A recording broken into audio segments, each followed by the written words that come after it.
Who is considered to be the greatest conqueror in history? Genghis Khan, perhaps? How about Alexander the Great?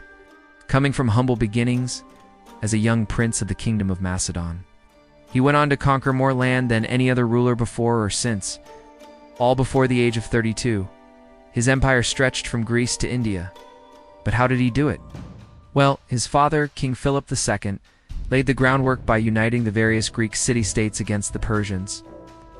When Philip was assassinated, Alexander took over the war, and after a decade of fighting, he and his army had defeated the Persians and taken their land.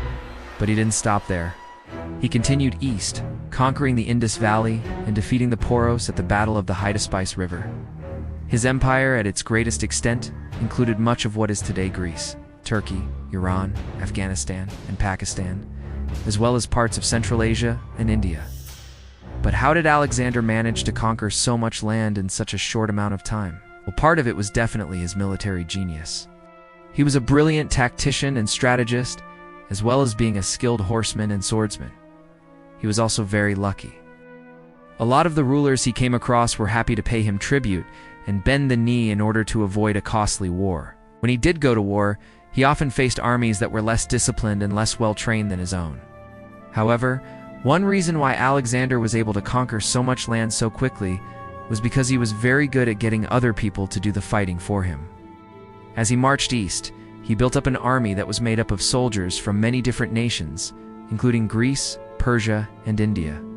He also employed the skills of local generals and warlords, such as Ptolemy I, who would go on to become the ruler of Egypt.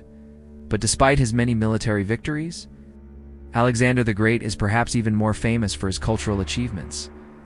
He founded the city of Alexandria in Egypt, which became a center of trade and learning, also commissioned the construction of huge public works projects, such as the Lighthouse of Alexandria, one of the ancient world's 7 wonders. After Alexander's death in 323 BC, his empire was divided among his generals, but his legacy lived on. The Greeks considered him to be a hero, and the Arabs knew him as the conqueror of Persia. Even today, people are fascinated by Alexander the Great.